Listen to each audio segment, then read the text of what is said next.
Hello students, গ্যাসের আচরণের second ভিডিওতে তোমাদের ওয়েলকাম। আমি স্নেহাশিস মল্লিক।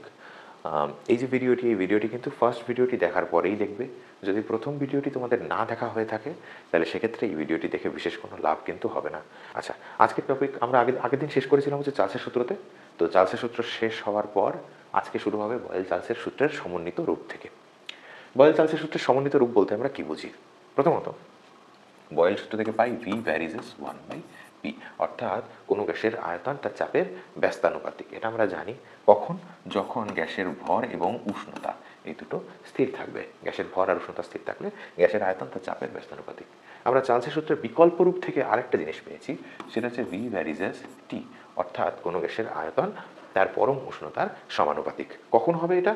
এটাও যখন গ্যাসের ভর এবং গ্যাসের চাপ এটা স্থির থাকবে, রাইট? এই দুটো সূত্র কিন্তু আমরা এখনো পর্যন্ত পেয়েছি। এইবার যৌগিক ভেদের উপপাদ্য যদি এই দুটোতে অ্যাপ্লাই করা যায় তাহলে দুটোকে একত্রে করলে আমরা পেয়ে যাই হচ্ছে V varies as T by P. এটা কি করলাম? যৌগিক ভেদের উপপাদ্য অ্যাপ্লাই করলাম। যদি যৌগিক ভেদের উপপাদ্য না বুঝে থাকো তবে ক্লাসে আমাকে জিজ্ঞাসা করে নিও, বুঝিয়ে দেবো। আচ্ছা, তো এই যে সূত্রটা পেলাম V varies as T by P, এখান থেকে ভি ইকুয়ালস টু আনলে একটা ধ্রুবক আনতে হয়।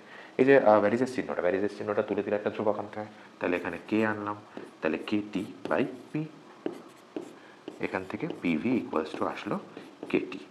এই সমীকরণটাকে বলে আদর্শ গ্যাসের অবস্থার সমীকরণ, বা এটাকে বলে চার্লস বয়েল সূত্রের সমন্বিত রূপ বা চার্লস বয়েলের সমন্বয় সূত্র।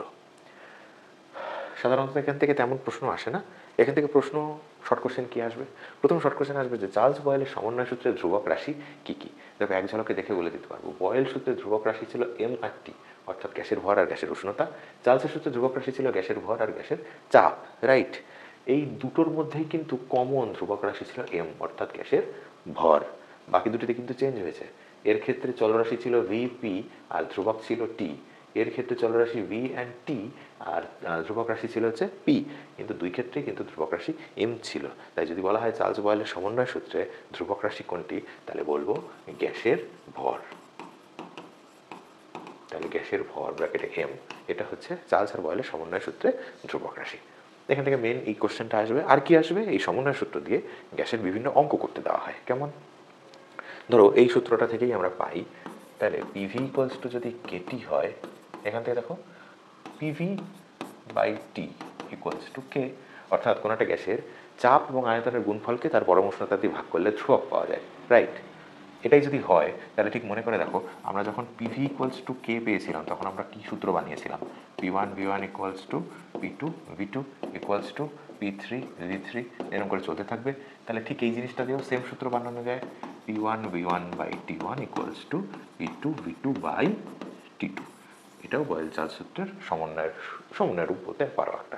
তোমাদেরকে আগের ভিডিওতে বলেছিলাম যে আমাদের একটা বড় প্রশ্ন আসে এই চ্যাপ্টার থেকে 3 নম্বরের, এবং দুটো অঙ্ক থাকে, তার মধ্যে যে কোনো একটা করতে হয়। তো জেনারেলি এই সূত্র দিয়ে কিন্তু একটা অঙ্ক থাকে, তাই এই সূত্রটা দিয়ে অঙ্ক তোমাকে প্র্যাকটিস করতে হবে। নেক্সট টপিক চলে আসছে অ্যাভোগাড্রো সূত্র।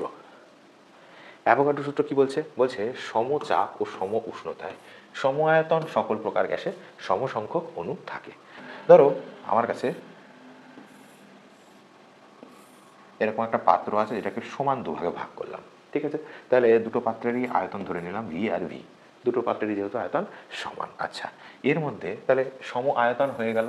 আচ্ছা, বলছে সম উষ্ণতায়, অর্থাৎ দুটো পাত্র একই সাথে আছে, একই সাথে একই টেম্পারেচারে রেখেছি, দুটো পাত্রের উষ্ণতাটাও আমি সেম করে দিলাম। এই অবস্থায় যদি এই দুটো পাত্রের মধ্যে আমি ডিফারেন্ট গ্যাস দিই, ধরো এর মধ্যে আমি CO2 রাখলাম, এর মধ্যে আমি O2 রাখলাম, এটাই CO2 রাখলাম, এটাই O2 রাখলাম। কি বলছে? সম আয়তন আর সম উষ্ণতা যদি থাকে আর যদি সমচাপ থাকে, তাহলে এখানে সমচাপেও রেখেছি। ধরে নাও CO2 আর O2 এখানে আমি সমান চাপে রেখেছি। CO2 আর O2 এর মধ্যে দেখে কি মনে হচ্ছে যে O2 তো ছোট, CO2 থেকে O2 ছোট, তাই না? CO2 তো একটু বড়, তাহলে কি মনে হচ্ছে CO2 একটু বেশি জায়গা নেবে, O2 একটু কম জায়গা নেবে। তাহলে একই শর্ত দিলে তাহলে সেক্ষেত্রে কোন অণুটা বেশি পরিমাণে থাকা উচিত? আপাত দৃষ্টিতে দেখে মনে হয় যে অক্সিজেনটাই বেশি পরিমাণে থাকবে, কারণ অক্সিজেনের কম জায়গা লাগবে। কিন্তু অ্যাভোগাড্রো সূত্র কি বলছে? বলছে সমচাপ, সম উষ্ণতায় আর সম আয়তনে সকল প্রকার গ্যাসে সমসংখ্যক অণু থাকবে। অর্থাৎ যদি তুমি সেম শর্ত দাও, কি গ্যাস দিচ্ছ সেটা ম্যাটার করে না। এর মধ্যে যদি n সংখ্যক অণু থাকে, এর মধ্যেও n সংখ্যক অণুই থাকবে। এইটা অ্যাভোগাড্রো বলছে। বোঝা গেল? তাহলে এখানে তুমি কোন গ্যাস দাও সেটা ম্যাটার করে না। যদি এখানে অক্সিজেনের জায়গায় বিশাল বড় একটা গ্যাস দিতে, ঠিক আছে, গ্যাসটার নাম ধরে নিচ্ছি আমি বিউটেন। বিউটেন কীরকম হবে, CH3 CH2 CH2 CH3, এটা একটা বিশাল বড় দেখতে অণুটা। তাহলে এই বিউটেনও যদি থাকে তবুও কী হবে, কার্বন ডাইঅক্সাইডের সমান জায়গায় কিন্তু নেবে, দেখতে বিশাল বড় অণু হলেও। তাহলে যদি আমি এখানে কন্ডিশনটা বলে দিই এসটিপি, অর্থাৎ স্ট্যান্ডার্ড টেম্পারেচার আর স্ট্যান্ডার্ড প্রেশার, অর্থাৎ প্রমাণ তাপমাত্রা আর প্রমাণ চাপে যদি বলে দিই, তাহলে প্রমাণ তাপমাত্রা আর প্রমাণ চাপে কোনো গ্যাসের আয়তন কত হবে সেটা কিন্তু নির্দিষ্ট। ক্লাস 9-এ তোমরা করেছো, সেটা হয় 22.4 লিটার। ওকে, তাহলে যে কোনো গ্যাসকে, যে কোনো গ্যাস হতে পারে, সেটাকে নিয়ে যদি তুমি প্রমাণ তাপমাত্রা আর প্রমাণ চাপে রাখো, স্ট্যান্ডার্ড টেম্পারেচার আর স্ট্যান্ডার্ড প্রেশারে রাখো, তাহলে সেই গ্যাসটা সবসময় কী হবে, 22.4 লিটার জায়গা নেবে। অবশ্যই সেটা 1 মোল হতে হবে, এটা আমি মিস করে গেছি একটু আগে। তাহলে 1 মোল যে কোনো গ্যাসের আয়তন 22.4 লিটার হবে এসটিপিতে। ওকে, তাহলে ধরে নাও ভি আয়তনের জন্য অণুর সংখ্যা n খানা, তাহলে কোনো একটা গ্যাসের আয়তন ভি, তাহলে সেই ভি আয়তনে গ্যাসের অণুর সংখ্যা কত হচ্ছে, n খানা, রাইট। আচ্ছা, তাহলে আমি যদি 2v আয়তন নিই, মানে ডাবল আয়তন নিই ওই গ্যাসের, তাহলে তার অণুর সংখ্যা কত হবে, বলে দেওয়া যাচ্ছে নিশ্চয়ই 2n হয়ে যাবে, অণুর সংখ্যা ডাবল হয়ে যাবে। তুমি যদি ডাবল আয়তনের গ্যাস নাও, তাহলে এখান থেকে কি বোঝা যাচ্ছে, ভলিউম বাড়লে অণুর সংখ্যা বাড়ছে, অথবা উল্টোটাও সঠিক, অণুর সংখ্যা যদি বাড়ানো হয় তাহলে সেক্ষেত্রে গ্যাসের ভলিউম অর্থাৎ আয়তন বাড়ছে। তাহলে দুটো সমানুপাতিক। তো তুমি যখন একটা বেলুন ফোলাবে, একটা বেলুন ফোলানোর সময় কী হবে, ভেতরে গ্যাস অণুর সংখ্যা বাড়বে, তো তুমি যখন বেলুনটাকে ফোলাচ্ছ ভেতরে গ্যাস অণুর সংখ্যা বাড়ছে, সেই জন্যই তো বেলুনটা ফুলে উঠছে, আয়তনটা বেড়ে যাচ্ছে। তার মানে যদি গ্যাস অণুর সংখ্যা বাড়ে, গ্যাসের আয়তনও বাড়বে। তাহলে সেক্ষেত্রে বলে দেওয়া যায় ভি ভ্যারিজেস এন। এটা হচ্ছে অ্যাভোগাড্রো সূত্রের গাণিতিক রূপ। আমরা যেরকম চার্লস বয়েলের গাণিতিক রূপ করেছি, সেরকম অ্যাভোগাড্রো সূত্রের গাণিতিক রূপ হচ্ছে ভি সমানুপাতিক এন। নেক্সট আমাদের সূত্রে চলে যাবো গে-লুসাকের গ্যাস আয়তন সূত্র। উনি কি বলছে, বিশাল বড় সূত্র, আমি এটাকে সহজ করে বলার চেষ্টা করছি। উনি বলছে যে ধরো দুটো পদার্থ বিক্রিয়া করছে, দুটো পদার্থ, একটা হচ্ছে এ আর একটা হচ্ছে বি। এই দুটো পদার্থ বিক্রিয়া করে যা উৎপন্ন করছে, একটা পদার্থ হতে পারে, দুটো পদার্থ হতে পারে, আমি বোঝার সুবিধার জন্য একটা পদার্থ রাখলাম। তাহলে এরা দুটো বিক্রিয়া করে এ উৎপন্ন করছে, মানে এই সি উৎপন্ন করছে। এ আর বি এদেরকে বলা হয় বিক্রিয়ক পদার্থ, যারা বিক্রিয়া করে তাদেরকে বলে বিক্রিয়ক পদার্থ, যে উৎপন্ন হয় তাকে বলে বিক্রিয়াজাত পদার্থ। তাহলে সি হচ্ছে বিক্রিয়াজাত পদার্থ। এইবার এই বিজ্ঞানী গে-লুসাক বলছেন, কি বলছেন এরা, যে এ আর বি এরা যদি উভয় গ্যাসীয় হয়, মানে যারা বিক্রিয়া করছে বিক্রিয়ক পদার্থগুলি যদি গ্যাসীয় হয়, আর যে উৎপন্ন পদার্থটা সি সেও যদি গ্যাসীয় হয়, অর্থাৎ বিক্রিয়াজাত পদার্থও যদি গ্যাসীয় হয়, সেক্ষেত্রে যদি এরা অর্থাৎ বিক্রিয়ক পদার্থগুলি যদি সমচাপ ও সম উষ্ণতায় নিজেদের আয়তনের সরল অনুপাতে বিক্রিয়া করে, সাপোজ এ 1 লিটার আছে আর এটা 2 লিটার আছে, তাহলে এদের আয়তনের সরল অনুপাত কত, 1:2, রাইট। তো সেটাই বলছে যে যদি এরা নিজের আয়তনের সরল অনুপাতে বিক্রিয়া করে, তাহলে সেক্ষেত্রে উৎপন্ন পদার্থটা গ্যাসীয় হলে এই সি এর আয়তনটাও এদের আয়তনের সঙ্গে সরল অনুপাতে থাকবে। একটা এক্সাম্পল একটু পরে দেখাচ্ছি, সূত্রটা একবার দেখে নাও। সূত্রটা কি বলছে, গ্যাসীয় বিক্রিয়ায় অংশগ্রহণকারী, তাহলে এই যে অংশগ্রহণ করছে বিক্রিয়ায়, বিক্রিয়ক পদার্থ, এই যে এরা দুজন বিক্রিয়ক পদার্থ, যদি সমচাপ ও উষ্ণতায়, তাহলে ধরে নিচ্ছে চাপ পি আর টেম্পারেচার টি, দুটোরই সেম চাপ সেম টেম্পারেচার আছে, তাদের আয়তনের সরল অনুপাতে বিক্রিয়া করে, এদের আয়তনের সরল অনুপাতে বিক্রিয়া করছে। তাহলে বিক্রিয়াজাত পদার্থগুলি যদি গ্যাসীয় হয়, যদি ওই বিক্রিয়ায় যে উৎপন্ন হয়েছে যে বিক্রিয়াজাত পদার্থকে সি যদি গ্যাসীয় হয়, তাহলে একই চাপ ও উষ্ণতায়, তার মানে এখানেও পি আর টি রাখতে হবে, সেম চাপ সেম উষ্ণতা রাখতে হবে। রাখলে বিক্রিয়াজাত পদার্থের আয়তন, অর্থাৎ বিক্রিয়াজাত পদার্থের আয়তন যেটা ভি ধরে নাও, তাহলে ভিটা বিক্রিয়কগুলির আয়তনের সঙ্গে সরল অনুপাতে থাকবে। কথার কথা, এদের যদি আয়তন V1 আর V2 ছিল, আর এর আয়তন যদি V3 ছিল, তাহলে তিনজনের আয়তন সরল অনুপাতে থাকবে, মানে V1:V2:V3, এরকম একটা অনুপাত এই তিনজনেরটা পাওয়া যাবে। এবার ধরো গে-লুসাকের গ্যাস আয়তন সূত্রটা আমরা নিয়ে আসবো অ্যাভোগাড্রো সূত্র থেকে। কী করে আনা যায়, ধরো বলছে কোন একটা গ্যাসের n সংখ্যক অণুর আয়তন B, রাইট। তাহলে এসটিপিতে n সংখ্যক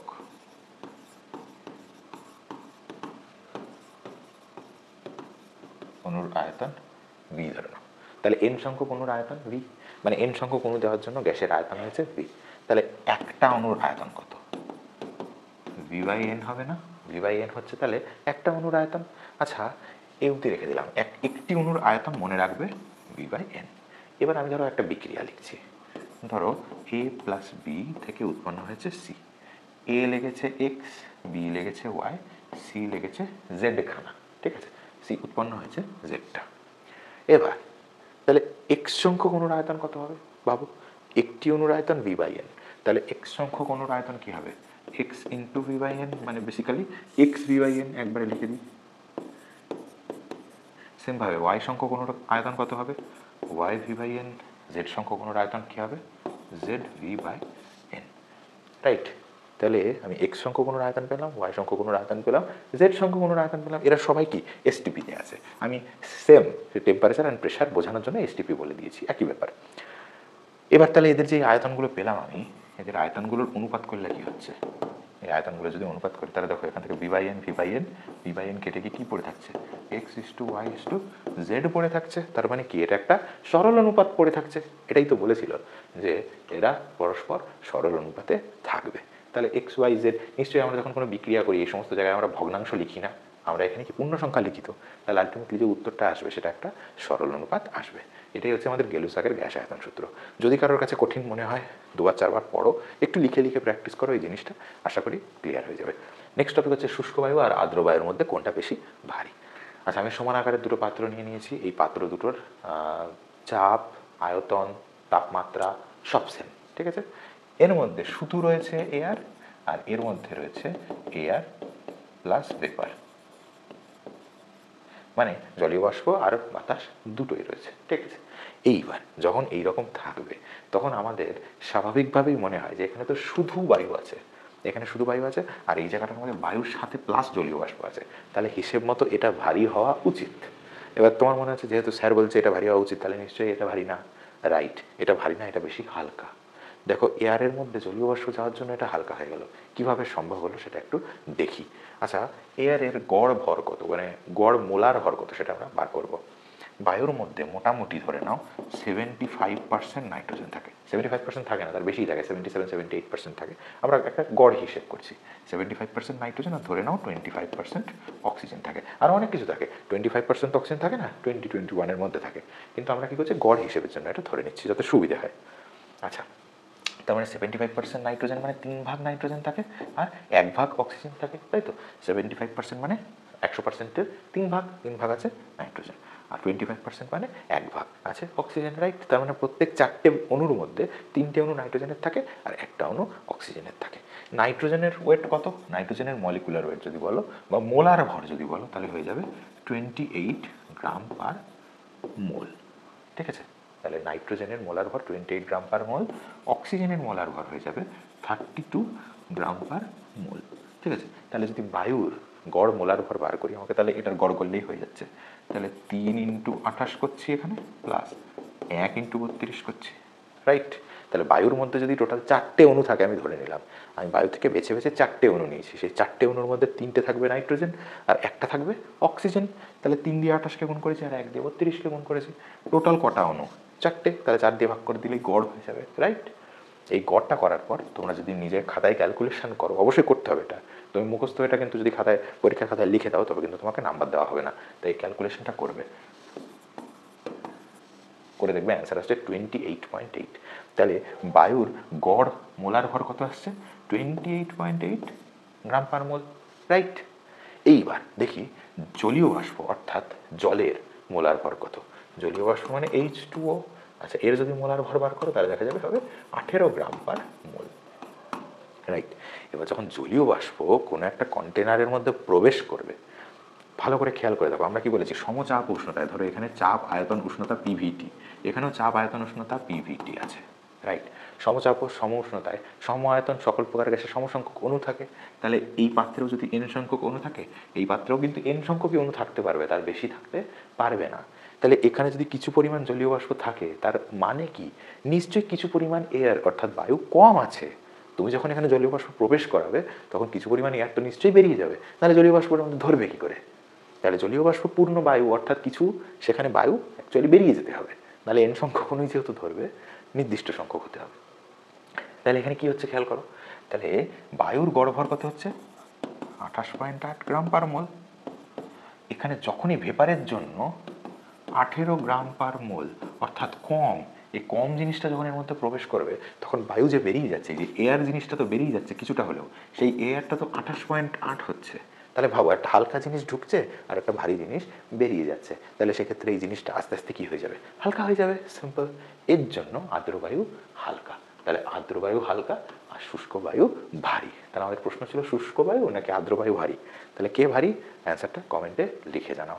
কমেন্টে লিখে জানালে আমি বুঝতে পারবো যে তোমরা আমার সাথে সাথে পড়ছো নাকি শুধু শুয়ে শুয়ে কানে ফোন দিয়ে ভিডিও দেখছো, সেটাও আমার জানা দরকার।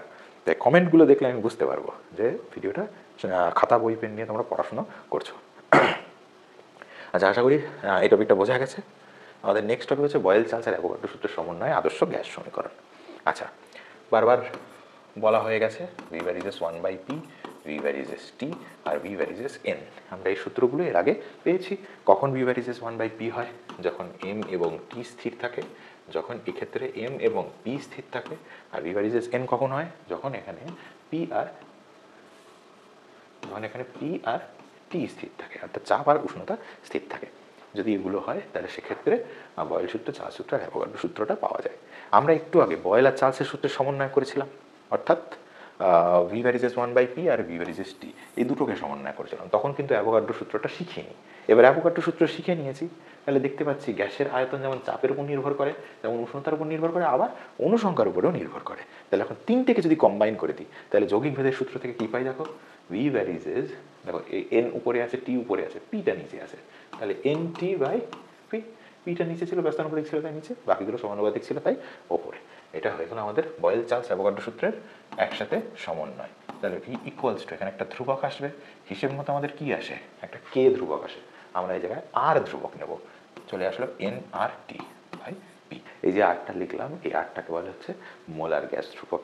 এই আরটা হচ্ছে এই সমীকরণের জন্য একটা ভেদ ধ্রুবক। আচ্ছা, তাহলে এখান থেকে সমীকরণ কি আসলো, পিভি ইকুয়ালস টু এনআরটি। বেঁচে এটা আমি অনেকবারই বলেছি, এই সমীকরণটাকে বলা হচ্ছে আদর্শ গ্যাস সমীকরণ। সমীকরণটার নাম হচ্ছে আদর্শ গ্যাস সমীকরণ। এবার এই আরকে মোলার গ্যাস ধ্রুবক কেন বলা হয়, এখানে এন মানে হচ্ছে মোল সংখ্যা।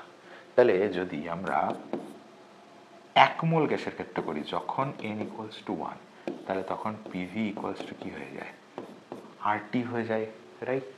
তার মানে এন এর জায়গায় যদি 1 বসিয়ে দাও, পিভি ইকুয়ালস টু আরটি হয়ে যায়। তখন টিটাকে তলায় নিয়ে আসো, PV by T equals to কী হয়ে যায়, আর, right.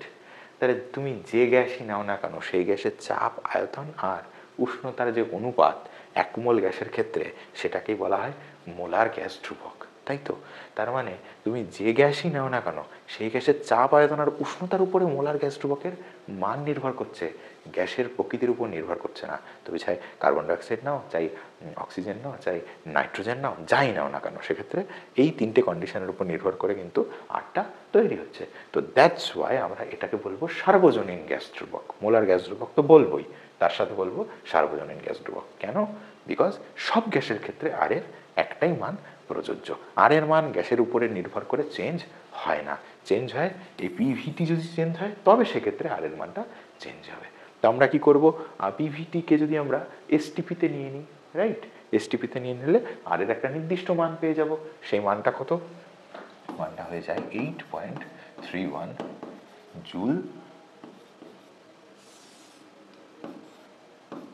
Joule mole inverse kelvin inverse.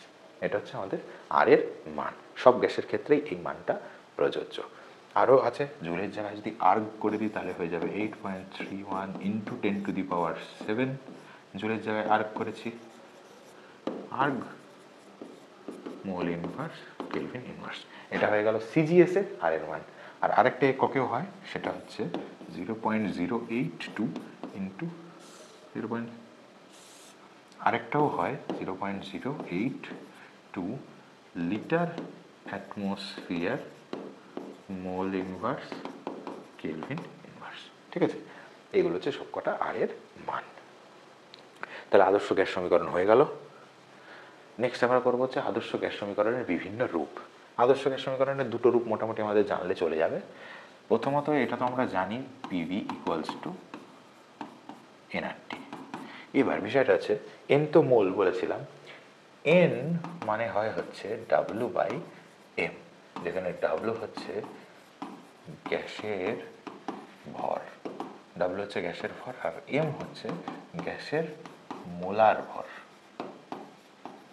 তাহলে গ্যাসের ভরকে গ্যাসের মোলার ভর দিয়ে ভাগ করলে গ্যাসের মোল সংখ্যা পাওয়া যায়। একটা এক্সাম্পল দেখো, তোমাকে বলেছে ধরো 88 গ্রাম CO2 আছে, 88 গ্রাম CO2 আছে, রাইট? এটা তোমাকে জানিয়ে দিয়েছে। এবার তুমি CO2-র মোলার ভর কত জানো? CO2-র মোলার ভর জানো 44 গ্রাম, রাইট? তাহলে তোমাকে যদি জিজ্ঞাসা করা হয় যে 88 গ্রাম CO2-তে কত মোল CO2 আছে, তুমি জানো 44 গ্রাম CO2 মানে 1 মোল। তাহলে নিশ্চয়ই 88 গ্রাম মানে কি হবে? ডাবল, 2 মোল। এটা আমরা কিভাবে বার করলাম? আমরা 88-কে 44 দিয়ে ভাগ করলাম, অর্থাৎ গ্যাসের ভরকে গ্যাসের মোলার ভর দিয়ে ভাগ করলাম। এখানে দেখো তাই হয়েছে, গ্যাসের ভরকে মোলার ভর দিয়ে ভাগ করেছে। তবে যেটা পাওয়া যায় সেটা হচ্ছে N, অর্থাৎ মোল সংখ্যা। তাহলে আমরা এই সমীকরণে কি করব? N এর জায়গায় W/M বসিয়ে দেবো। PV = W/M RT, right? PV = W/M RT। এই প্রশ্নটা কখন আসবে, কিভাবে আসবে? প্রশ্নটা আসবে হচ্ছে আদর্শ গ্যাস সমীকরণকে গ্যাসের মোলার ভরের সাপেক্ষে প্রকাশ করো। সেক্ষেত্রে আমরা এটা লিখব, যেখানে মোলার ভরটা হচ্ছে এটা। এটাও প্রশ্ন আসতে পারে যে আদর্শ গ্যাস সমীকরণে যে এমটা আছে সেটার একক কী, বা মোলার ভরের একক কী? মোলার ভরের একক হচ্ছে গ্রাম পার মোল, গ্রাম পার মোল। এটা হচ্ছে এম এর একক। ঠিক আছে? আচ্ছা, নেক্সট হচ্ছে আদর্শ গ্যাস সমীকরণের আরেকটা পরিবর্তিত রূপ। কী করবো এখানে দেখো,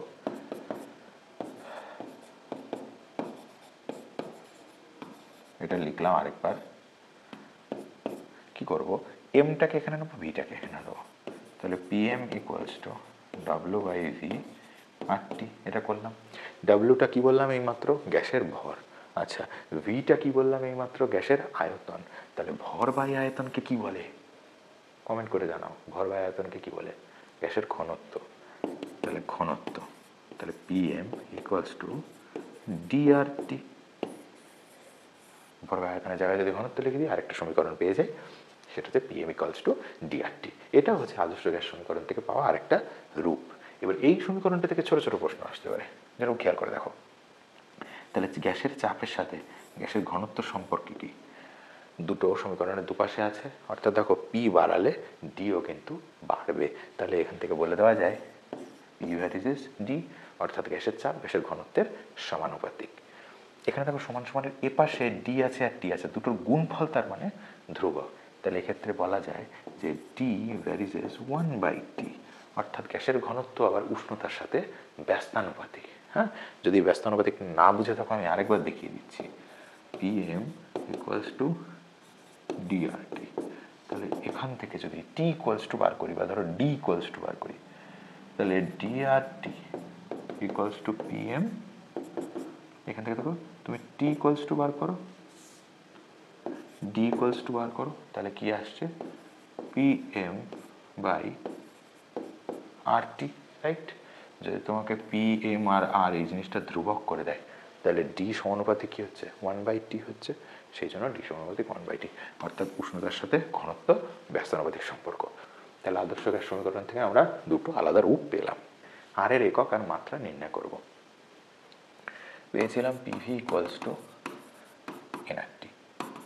কি নির্ণয় করব? আর এর একক নির্ণয় করছি। তাহলে দেখো এখান থেকে nRT = PV, তাহলে R = হবে PV/NT, হয়ে গেল। তাহলে এখান থেকে আর এর একক তাহলে এখানে কি হবে? তাহলে P এর একক না লিখে লিখছি, তাহলে চাপের একক, এখানে চাপের একক ইন্টু ভিটা কি? এখানে আয়তনের একক। আমি অনেককে দেখেছি ভি এর এককের জায়গায় লিখতে বেগের একক, খবরদার সব ভুল করবে না কিন্তু। ভিটা হচ্ছে আয়তনের একক, আয়তনের একক। তারপরে নিচে লিখব পদার্থের পরিমাণের একক, ডাইরেক্ট একবারে মোল লিখে দিই, মোল। আর এখানে টি এর জায়গায় লিখে দিচ্ছি কেলভিন, ঠিক আছে? চাপের এককের জায়গায় বসিয়ে দিলাম নিউটন বাই, চাপের এককের জায়গায় একবারে বসিয়ে দিলাম newton by metre square, into আয়তনের SI একক হচ্ছে মিটার কিউব। নিচে মোলের জায়গায় বসে যাবে মোল, ইন্টু উষ্ণতার জায়গায় বসে যাবে কেলভিন। মিটার স্কোয়ার আর এই কিউবটা কাটবে, তারপরে থাকলো নিউটন মিটার, নিচে আসবে মোল ইন্টু কেলভিন। নিউটন মিটার মানে হবে হচ্ছে জুল। কেন হবে? নিউটন মানে বল, মিটার মানে সরণ, তাই তো? বল ইন্টু সরণ করলে কি পাই? কৃতকার্য। 9-এ পড়েছিলাম কৃতকার্য মানে বল ইন্টু সরণ। তাহলে এই যে বল ইন্টু সরণ মানে কৃতকার্য, কৃতকার্যের একক কি? জুল। তাহলে দেখো জুল পেয়েছি, তাহলে নিউটন মিটার গুণ করলে জুল পাই। এবার মোলটা নিচে ছিল, উপরে উঠলে কি হয়ে যাবে? মোল টু দি পাওয়ার -1, কেলভিন উপরে উঠলে সেমভাবে কেলভিন টু দি পাওয়ার -1। তাহলে আমরা আর এর একক কি পেলাম? Joule, mole inverse, kelvin inverse. এর আরও দুটো একক আমরা পড়েছি, একটু আগে আমি দেখিয়েছিলাম কি কি ছিল। একটা হচ্ছে joule mole inverse kelvin inverse, একটা হচ্ছে erg mole inverse kelvin inverse, আর একটা হচ্ছে litre atmosphere mole inverse kelvin inverse. Okay, তাহলে আর এর বিভিন্ন মান হয়ে গেছে, আর এর একক হয়ে গেছে। এবার আমরা আর এর মাত্রা করব। আর এর মাত্রা ইকুয়ালস টু কি করব? এখানে যেরকম চাপের একক আয়তনের একক লিখেছি সেরকম করে লিখবো। তাহলে চাপের মাত্রা, আয়তনের মাত্রা। তাহলে চাপের মাত্রা কি হবে? M L inverse T to the power -2 into আয়তনের মাত্রা কি হবে? তাহলে এল কিউব। মোলের মাত্রা হয় হচ্ছে ক্যাপিটাল এন, আর উষ্ণতার মাত্রা হয় ক্যাপিটাল থিটা। চলো কাটাকাটি করি। এই এল কিউব আর এই এল ইনভার্স কেটে এখানে হবে এল স্কোয়ার। এখানে পাওয়ারে -1, এখানে 3 -1 কত হয়? 2, তাই 2 বসলো। টিটা পাওয়ারে -2 হবে, এন উপরে উঠলো তাই পাওয়ারে -1 আসবে, থিটাও উপরে উঠলো তাই থিটার পাওয়ারও -1 আসবে। এটা হলো মোলার গ্যাস ধ্রুবক বা সার্বজনীন গ্যাস ধ্রুবকের মাত্রা। তাহলে আমাদের আর এর একক মাত্রা আর বিভিন্ন মান হয়ে গেল। আমাদের চ্যাপ্টার প্রায় শেষের দিকে, এবার লেখালেখির পালা প্রায় শেষ। এবার আমাকে আরও কিছু জিনিস টপিক পড়তে হবে বই থেকে। তোমাদের বইয়ের একদম শেষের 2 পেজে দেখবে এই টপিকগুলো রয়েছে। আমি একটা একটা করে বলে দিচ্ছি। গ্যাসের গতীয় তত্ত্বের স্বীকার্য। তোমরা দেখবে যে তোমাদের বইতে শেষ 2 পেজে প্রথমেই কতগুলো 5টা 6টা 7টা পয়েন্ট দিয়ে লেখা আছে গ্যাসের গতীয় তত্ত্বের স্বীকার্য। কীরকম লেখা আছে? গ্যাসের অণুগুলি বিন্দুভর, তাদের আয়তন মানে গ্যাস অণুগুলির আয়তন তাদের পাত্রের আয়তনের তুলনায় নগণ্য। দেখবে লেখা আছে গ্যাস অণুগুলি সর্বদা গতিশীল, তাদের বেগ 0 থেকে অসীমের মধ্যে যে কোনো মানের হতে পারে। গ্যাস অণুগুলি সর্বদা নিজেদের মধ্যে এবং পাত্রের দেওয়ালে সংঘর্ষ করতে থাকে। দুটো সংঘর্ষের মাঝের পথ একটি অণু সমবেগে সরল রেখায় যায়। এরকম অনেক রকম ইনফরমেশন রয়েছে। তোমাকে কি করতে হবে? এই গ্যাসের গতীয় তত্ত্বের স্বীকার্য পুরোটা ডিটো একবার রিডিং পড়বে, বুঝতে পারবে তুমি ওখানে কি বলেছে। রিডিং পড়ে সেটাকে মুখস্থ করতে হবে, বুঝবে ভালো করে, তারপর মুখস্থ করবে লাইন বাই লাইন। প্রত্যেকটা মুখস্থ করতে হবে কেন? কারণ প্রত্যেকটা থেকে শর্ট কোশ্চেন আসতে পারে। কীরকম? ধরো একটু আগে আমি যেটা বললাম যে গ্যাস অণুগুলির গতিবেগ, গ্যাস অণুগুলির গতিবেগ ড্যাশ থেকে ড্যাশের মধ্যে হতে পারে। এরকম শূন্যস্থান আসলে অ্যান্সার কী হবে? তাহলে 0 থেকে অসীমের মধ্যে যে কোনো মানে হতে পারে। ধরো তোমাকে বললো গ্যাস অণুগুলির স্থিতিশক্তি কত, এই পয়েন্টের মধ্যেই লেখা থাকবে গ্যাস অণুগুলির কোনো স্থিতিশক্তি নেই, গ্যাস অণুগুলির সব শক্তি গতিশক্তি। আরেকটা প্রশ্ন আসতে পারে গ্যাস অণুগুলির সকল শক্তি ড্যাশ গতিশক্তি। এরকম করে প্রত্যেকটা লাইন থেকে প্রশ্ন হবে। তাই তোমাকে কি করতে হবে? এই গ্যাসের গতীয় তত্ত্বের স্বীকার্য পুরোটাকে রিডিং পড়বে, অ্যাজ এ শর্ট কোশ্চেন পুরোটা রেডি করবে, লাইন তুলে তুলে কোশ্চেন বার করে ওখান থেকে বুঝে পড়বে। আচ্ছা, বড় কোশ্চেন কি আসতে পারে? বড় কোশ্চেন আসতে পারে যে গ্যাসের গতীয় তত্ত্বের 2টি স্বীকার্য লেখো। তাহলে এখান থেকে তুমি তোমার মতো বেছে 2টো পয়েন্ট মুখস্থ করে রাখবে, যে দুটো তুমি লিখে দেবে। নেক্সট টপিক হচ্ছে গ্যাসের গতির সপক্ষে যুক্তি। মানে গ্যাস অণু যে গতিশীল তুমি কিভাবে প্রমাণ করবে? গ্যাসের কোন ধর্ম থেকে বোঝা যায় যে গ্যাস অণুগুলি অ্যাকচুয়ালি গতিশীল? তার জন্য তুমি বলবে হচ্ছে 1 নম্বর উদাহরণ হচ্ছে গ্যাসের ব্রাউনীয় গতি বা গ্যাসের ব্যাপনও বলতে পারো। গ্যাসের ব্যাপনের সাহায্যে কী করে বোঝা যায়? ধরো কোনো একটা ঘরের কোনায় তুমি যদি ধূপকাঠি জ্বালিয়ে রেখে দাও, তাহলে সেই ধূপকাঠির ধোঁয়াটা আস্তে আস্তে সারা ঘরে ছড়িয়ে যায়। যদি গ্যাস অণু স্থির থাকতো, যদি গ্যাস অণুগুলো এক জায়গায় দাঁড়িয়ে থাকতো, তাহলে ধূপকাঠির ধোঁয়াটা কি সারা ঘরে ছড়িয়ে যেতে পারতো? না, পারতো না। কেন পারে? বিকজ ধূপকাঠির ধোঁয়া মানে বেসিক্যালি কিন্তু ছাইয়ের ডাস্ট। তো এই ছাইয়ের ডাস্টগুলো খুবই হালকা হয়, বাতাসে ভাসমান অবস্থায় থাকে। সেই অবস্থায় বাতাসের অণুগুলি কি হয়? নিজেদের মধ্যে সংঘর্ষ করতে করতে ওই যে ধূলিকণাগুলো বা যে ডাস্টগুলো সেগুলোর সাথেও সংঘর্ষ করে, তার ফলে সেগুলো কি মুভ করতে থাকে। সেগুলো কিভাবে মুভ করে? বেশি ঘনত্বের স্থান থেকে, অর্থাৎ যেখানে বেশি দ্রুতগতি সেখান থেকে কম ঘনত্বের স্থান যেখানে কম দ্রুতগতি সেদিকে যাওয়ার চেষ্টা করে। ধরো তুমি বিয়ে বাড়িতে বুফে খেতে গেছো, বা বুফে খেতে গিয়ে দেখলে মারাত্মক রকমের ভিড়, তুমি ওখানে খাওয়ার চান্সই পাবে না। তারপর শেষে অবস্থা কিন্তু তোমার যেখানে বসে খাওয়াচ্ছে তোমার সেখানে যেতে হবে। মানে আমরা ভিড় থেকে ফাঁকা জায়গার দিকে যাওয়ার চেষ্টা করি, এখানেও কিন্তু ব্যাপারটা তাই। তাহলে কি করব? বলবো ব্যাপন হচ্ছে এমন একটা যুক্তি যেটার সাহায্যে বলা যায় যে গ্যাস অণুগুলি গতিশীল। আচ্ছা, নেক্সট আরেকটা যুক্তি কি দেবো? আমার কাছে দুটো যুক্তি চেয়েছে, তাহলে নেক্সট যুক্তি দেবো হচ্ছে গ্যাসের চাপ। যদি গ্যাস অণুগুলি স্থির হতো তাহলে গ্যাসের কোনো চাপ কিন্তু আমরা ফিল করতে পারতাম না। কিন্তু গ্যাসের চাপ একদম ফার্স্ট ভিডিওতে একদম প্রথমে বলেছিলাম গ্যাস চাপ দেয় কিভাবে।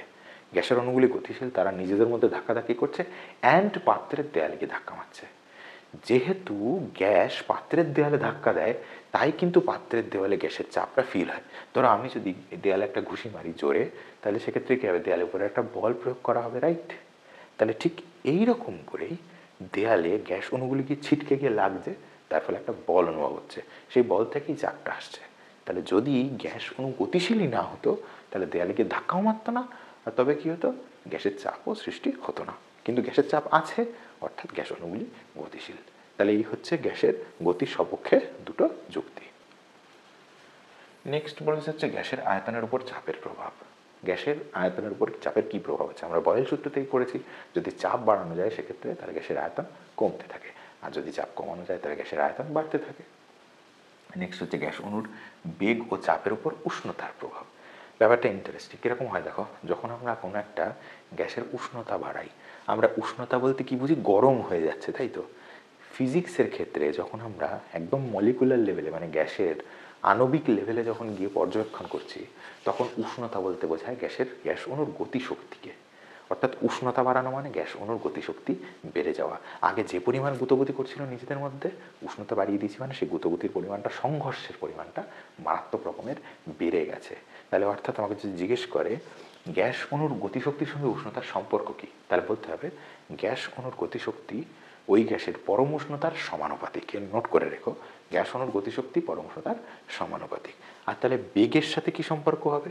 দেখো আমরা জানি গতিশক্তি মানে কি, হাফ এমভি স্কোয়ার।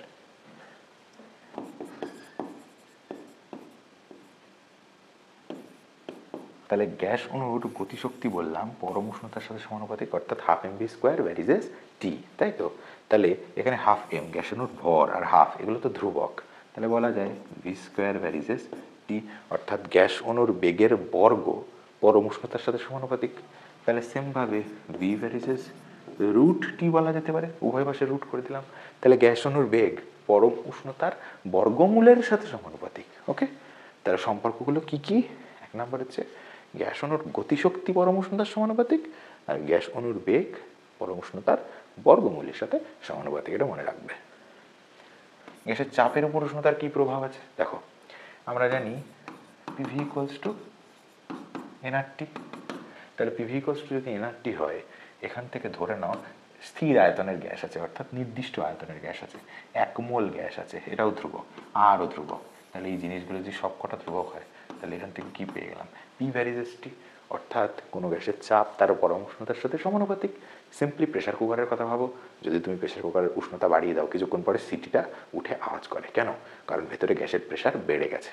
তাহলে উষ্ণতা বাড়ালে গ্যাসের চাপ বাড়বে যদি আয়তন স্থির থাকে। এই যে আয়তনটাকে স্থির করে দিয়েছি, দেখো উষ্ণতা বাড়ালে চাপ সমানুপাতিক। গ্রাফ আঁকলে গ্রাফটা কেমন হবে? অর্থাৎ ধরে নাও টেম্পারেচার এদিকে বাড়াচ্ছি কেলভিন স্কেলে, আর চাপ এদিকে বাড়বে, উষ্ণতা বৃদ্ধি করলে চাপ বাড়বে। এটা হচ্ছে পি বনাম টি লেখচিত্র। যদি জিজ্ঞেস করে পি বনাম টি লেখচিত্র উষ্ণতা অক্ষকে কোন বিন্দুতে ছেদ করে, এই বিন্দুটা কিন্তু 0,0, অর্থাৎ মূল বিন্দুকে ছেদ করে। লেখচিত্রটির প্রকৃতি কি দেখে বোঝা যাচ্ছে? কমেন্ট করে জানাও। মূল বিন্দুগামী সরল রেখা। তাহলে এই লেখচিত্রের প্রকৃতি হচ্ছে মূল বিন্দুগামী সরল রেখা। আচ্ছা, নেক্সট টপিক বাস্তব গ্যাস আর আদর্শ গ্যাস। বাস্তব গ্যাস বলতে কি বুঝি? বাস্তব গ্যাস বলতে বুঝি হচ্ছে যে সমস্ত গ্যাস বাস্তবে রয়েছে, মানে oxygen, hydrogen, carbon dioxide, nitrogen, আমরা যা জানি এগুলো সবই বাস্তব গ্যাস। তাহলে আদর্শ গ্যাস কোনটা? বাস্তবে যে গ্যাস নেই কিন্তু আদর্শ গ্যাস হচ্ছে সেইটা যে গ্যাসটা আমরা এতদিন যে সূত্রগুলো আবিষ্কার করেছি, অর্থাৎ বয়েল সূত্র, চার্লস সূত্র, অ্যাভোগাড্রো সূত্র, আদর্শ গ্যাস সমীকরণ, এই সব সমীকরণ যে কোনো পরিস্থিতিতে মেনে চলবে যে গ্যাস, তাকেই বলবো আমরা আদর্শ গ্যাস। তো প্রশ্ন হচ্ছে আদর্শ গ্যাস কি আছে? না, নেই, আদর্শ গ্যাস নেই। যেরকম ধরো আদর্শ স্টুডেন্ট হয় না, তোমাদের আমি এক্সাম্পলটা খুব দিই যে আদর্শ স্টুডেন্ট বলে কিন্তু কিছু হয় না। যে স্টুডেন্ট 24 ঘন্টা পড়াশোনা করবে, বাবা মার সব কথা মেনে চলবে, তাদেরকে আমরা বলবো আদর্শ স্টুডেন্ট। তো আদর্শ স্টুডেন্ট কি বাস্তবে সম্ভব? সম্ভব না। সেই রকমই আদর্শ গ্যাস বাস্তবে সম্ভব না। আমাদের ক্ষেত্রে বাস্তব গ্যাস আমরা দেখতে পাই। তো কথা হচ্ছে আদর্শ গ্যাসে কি এমন আলাদা আছে, কি আলাদা আছে যার জন্য আদর্শ গ্যাস আলাদা, বাস্তব গ্যাস আলাদা? তো সেই আলাদার কারণটা একটু আলোচনা করি। তোমরা গ্যাসের গতীয় তত্ত্বের শিকার্যের মধ্যে পড়বে যে গ্যাস অণুগুলির মধ্যে কোনো আকর্ষণ বা বিকর্ষণ বল কাজ করে না, এটা লেখা আছে। ধরো এটা একটা পাত্র রয়েছে, এই পাত্রের মধ্যে অসংখ্য গ্যাস অণু রয়েছে। এবার একদম এই পাশে যে অণুটা রয়েছে, সেই গ্যাস অণুটা যখন গিয়ে পাত্রের দেওয়ালে ধাক্কা মারবে, তখন যদি গ্যাস অণুটা কোনো আকর্ষণ বিকর্ষণ বল অনুভব না করে, তাহলে যত জোরে ধাক্কা মারা গিয়ে তত জোরে ধাক্কা মেরে ফিরে চলে আসবে। কিন্তু বাস্তব গ্যাসের কথা ভাবি। ধরো বাস্তব গ্যাস এরকম একটা পাত্রে রয়েছে, সেই পাত্রেও এরকমভাবে বিভিন্ন অণু ছড়িয়ে ছিটিয়ে রয়েছে। এক্ষেত্রে যদি এই অণুটা গিয়ে কোনো একটা পাত্রের দেওয়ালে ধাক্কা মারার চেষ্টা করে, বাস্তব গ্যাসের অণুর ক্ষেত্রে কি আকর্ষণ বিকর্ষণ বল কাজ করে? তাই এই অণুটাও একে আকর্ষণ করবে, এই অণুটাও একে আকর্ষণ করবে, এই অণুটাও একে আকর্ষণ করবে। এদের সবার আকর্ষণে অণুটা কি একটু বাধা পাবে। যত জোরে ধাক্কা মারার কথা ছিল দেওয়ালে গিয়ে, তত জোরে ধাক্কা কিন্তু মারতে পারবে না। ধরো তুমি স্কুল থেকে বেরোচ্ছ, দৌড়ে, স্কুল ছুটি হয়ে গেল, দৌড়ে বেরিয়ে গেলে, তো তুমি যত জোরে বেরোতে পারবে, এই অবস্থায় তুমি যখনই স্কুল ছুটির পরে দৌড়ে বেরোতে যাচ্ছ, তোমার বন্ধু বান্ধবীরা যদি তোমাকে পেছন থেকে টেনে ধরে, তাহলে তুমি সেই স্পিডে বেরোতে কিন্তু পারবে না, বাধা পাবে। এক্ষেত্রে ঠিক সেই জিনিসটা হয়। তাহলে বাস্তব গ্যাস কি বাধাপ্রাপ্ত হওয়ার জন্য যত জোরে ধাক্কা মারা উচিত পাত্রের দেওয়ালে, তত জোরে ধাক্কা মারতে পারে না। তাহলে পাত্রের দেওয়ালে একটু আস্তে ধাক্কা মারে, আর একটু আস্তে ধাক্কা মারার জন্য কি হয়ে যায়, তাহলে চাপটা একটু কম হয়। তাহলে আদর্শ গ্যাসের চাপ বেশি, বাস্তব গ্যাসের চাপ কম। তাহলে এই কারণে কিন্তু বাস্তব গ্যাস আদর্শ গ্যাসের মতো আচরণ করতে পারলো না। আচ্ছা, নেক্সট আর কারণ কি? নেক্সট কারণ হচ্ছে আয়তনজনিত ত্রুটি। ধরো এটাকে আমি ধরে নিয়েছি আদর্শ গ্যাস, আর এটা ধরে নিয়েছি বাস্তব গ্যাস। এবার যদি আমি কোনোভাবে এই গ্যাসের আয়তনটাকে, এই গ্যাসটাকে ছোট করি, তাহলে এই গ্যাসটাকে যদি এরকম করে ছোট করতে থাকি, তাহলে কী হবে, অণুগুলো কাছাকাছি আসতে থাকবে, এর ক্ষেত্রেও অণুগুলো কাছাকাছি আসতে থাকবে। তো তুমি এরকম করে যদি কোনো গ্যাসকে এরকম ছোট করতে থাকো, এরকম করতে করতে করতে করতে একটা সময় কী হবে, অণুগুলো এতটাই কাছাকাছি চলে আসবে যে এরপরে তুমি আর গ্যাসকে যতই চাপ প্রয়োগ করো না কেন, ওই অণুগুলো আর কাছাকাছি আসা সম্ভব না। তো ধরে নাও এখানে সেই জিনিসটা হয়ে গেছে। তাহলে এখানে যদি এই জায়গাটা যদি সেই ঘটনাটা এখন ঘটে গিয়ে থাকে, তাহলে এই অবস্থায় তুমি আর যাই চাপ দাও না কেন, গ্যাসের অণুগুলো আর কাছাকাছি আসবে না। এখন গ্যাসের যে আয়তনটা রয়েছে, এটাই হচ্ছে গ্যাসের প্রকৃত আয়তন, গ্যাসের রিয়েল আয়তন। এখন আদর্শ গ্যাসকে দেখলে দেখা যাবে আদর্শ গ্যাসের অণুগুলো এতটাই ছোট যে আদর্শ গ্যাসের অণুগুলো তুমি যতই চাপ দাও না কেন কখনোই কাছাকাছি আসেইনি। এদেরকে আমি যদি এখন জুম করি,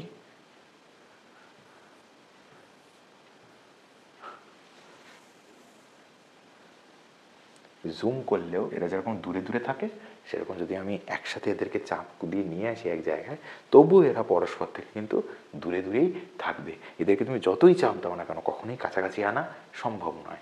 কারণ ওই আদর্শ গ্যাসের গতীয় তত্ত্বের শিকার্যের মধ্যে দেওয়া রয়েছে, দেখবে যে গ্যাস অণুগুলি বিন্দু ভর, আর পাত্রের আয়তনের তুলনায় এদের আয়তন নগণ্য। অর্থাৎ এতটাই ছোট যে তুমি যতই চাপ দাও না কেন এরা কোনোদিনই, এই দুটো পয়েন্ট কোনোদিনও কাছাকাছি আসবে না। তো তার মানে কি? তার মানে এদের নিজস্ব কোনো আয়তন তুমি পাবেই না। তো ওর জন্য এদেরকে তুমি যত খুশি চাপ দিতে পারো, এরা যত খুশি আয়তন কমে যাবে, কোনো সমস্যা নেই। কিন্তু এই সেম জিনিসটা কিন্তু আমাদের বাস্তব গ্যাসের ক্ষেত্রে হবে না। বাস্তব গ্যাসের ক্ষেত্রে তুমি যদি চাপ দাও সসীম আয়তন, অর্থাৎ তুমি চাপ দিতে থাকলে একটা সময় পরে কিন্তু গ্যাস অণুগুলো কাছাকাছি চলে আসবে। তাহলে এই যে চাপজনিত ত্রুটি আর আয়তনজনিত ত্রুটি, এই দুটো কারণে কিন্তু বাস্তব গ্যাস আদর্শ গ্যাসের মতো আচরণ করতে পারে না। তো এইটাই হচ্ছে মেন দুটো কারণ, যে কারণে বাস্তব গ্যাস আদর্শ গ্যাস হতে পারছে না। তো প্রশ্ন আসবে, বাস্তব গ্যাসের আদর্শ আচরণ থেকে বিচ্যুতির দুটি কারণ লেখো। আমি যেটা এক্সপ্লেন করলাম এই জিনিসটাই তোমাদের চ্যাপ্টারের একদম শেষে দেখবে দুটো পয়েন্ট দিয়ে লেখা আছে। এটা খুব ভালো করে পড়ে বুঝে মুখস্থ করবে, ওটা কিন্তু পরীক্ষায় আসে। আচ্ছা, নেক্সট দুটো লাস্ট শর্ট কোশ্চেন বলে আমার এই চ্যাপ্টারটা আজকে আমি শেষ করব। শর্ট কোশ্চেন হলো, কখন বাস্তব গ্যাস তাহলে আদর্শ গ্যাসের মতো আচরণ করবে আর কখন আদর্শ গ্যাস বাস্তব গ্যাসের মতো আচরণ করবে। তাহলে কখন বাস্তব গ্যাস আদর্শ গ্যাসের মতো আচরণ করবে, ভালো করে বুঝতে হবে। বাস্তব গ্যাসের সমস্যাটা কী জন্য হচ্ছিল? বাস্তব গ্যাসের সমস্যাটা হচ্ছিল অণুগুলো পরস্পরকে আকর্ষণ করে তাই, আর অণুগুলোর নির্দিষ্ট আয়তন আছে তাই। এই দুটো হচ্ছে বাস্তব গ্যাসের সমস্যা। এই সমস্যাটা দূর করে দিলেই তো বাস্তব গ্যাস থেকে আদর্শ গ্যাস হয়ে যাবে। তাহলে ভাবো, দুটো অণুর মধ্যে আকর্ষণ বল কী করে কমানো যায়? তোমার কাছে দুটো চুম্বক আছে, দুটো চুম্বক কাছে নিয়ে আসলে আকর্ষণ করে, কী করলে আকর্ষণ করবে না? দূরে নিয়ে গেলে। তাহলে ঠিক সেরকমই আদর্শ বাস্তব গ্যাসের দুটো অণুকে এরকম কাছাকাছি আছে, তার যারা যদি এত দূরে দূরে নিয়ে যাও তাহলে এদের মধ্যে আকর্ষণ বল কী হয়ে যাবে? কমে যাবে। সেক্ষেত্রে কী হবে? আস্তে আস্তে আদর্শ গ্যাসের মতো আচরণ করবে। তো দুটো অণুকে দূরে নিয়ে যেতে গেলে কী করতে হয়? আয়তন বাড়াতে হয়। গ্যাসের আয়তন বাড়াতে গেলে কী করতে হবে? উষ্ণতা বাড়াতে হবে। তাহলে উচ্চ উষ্ণতা করে দিতে হবে, উচ্চ উষ্ণতায় গ্যাসের আয়তন বেড়ে যায়। আরেকটা কী করলে গ্যাসের আয়তন বাড়ে? চাপ কমালে। তাহলে গ্যাসের চাপ যদি কমিয়ে দাও তাহলেও আয়তন বাড়ে, গ্যাসের উষ্ণতা যদি বাড়িয়ে দাও তবেও আয়তন বাড়ে, অর্থাৎ অণুগুলোর মধ্যে গ্যাপ বাড়ে।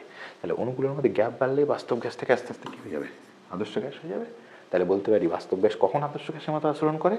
যখন উচ্চ উষ্ণতা আর নিম্নচাপ থাকে।